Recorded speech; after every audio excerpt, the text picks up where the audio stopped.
एक बार की बात है। किसी राज्य में एक राजा था जिसकी एक टांग और एक आंख थी। उस राज्य के सभी लोग खुशहाल थे क्योंकि राजा बहुत बुद्धिमान और प्रतापी था। एक बार राजा के विचार में आया कि क्यों न खुद की एक तस्वीर बनवाई जाए। फिर क्या था, देश विदेशों से चित्रकारों को बुलवाया गया और एक से एक बड़े चित्रकार राजा के दरबार में आने लगे। राजा ने उन सभी से हाथ जोड़कर आग्रह किया कि वो उसकी एक बहुत सुंदर तस्वीर बनाए जो राजमहल में लगाई जाएगी।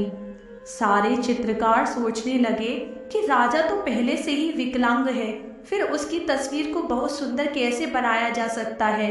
ये तो संभव ही नहीं है, और अगर तस्वीर सुंदर नहीं बनी तो राजा गुस्सा होकर दंड देगा। यही सोचकर सारे चित्रकारों ने राजा की तस्वीर बनाने से मना कर दिया। तभी पीछे से एक चित्रकार ने अपना हाथ खड़ा किया और बोला, महाराज, मैं आपकी बहुत सुंदर तस्वीर बनाऊंगा और आपको जरूर पसंद आएगी। फिर चित्रकार जल्दी से राजा की आज्ञा लेकर तस्वीर बनाने में जुट गया। काफी देर बाद उसने एक तस्वीर तैयार की जिसे देखकर राजा बहुत प्रसन्न हुआ और सारे चित्रकारों ने अपने दांतों तले उंगलियां दबा ली।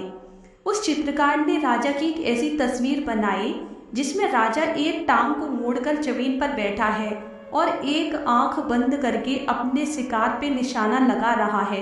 राजा ये देखकर बहुत प्रसन्न हुआ कि उस चित्रकार ने राजा की कमजोरियों को छिपाकर कितनी चतुराई से एक सुंदर तस्वीर बनाई है। राजा ने उसे ढेर सारा इनाम दिया।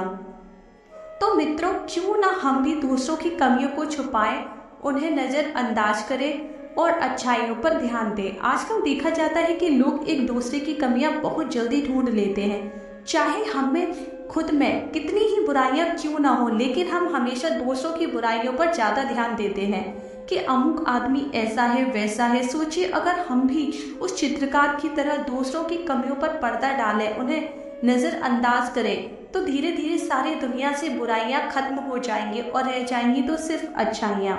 दोस्तों, इस कहानी से हमें ये भी शिक्षा मिलती है कि कैसे हमें नकारात्मक परिस्थितियों में भी सकारात्मक सोचना चाहिए और किस तरह हमारी सकारात्मक सोच हमारी समस्याओं को हल कर देती है।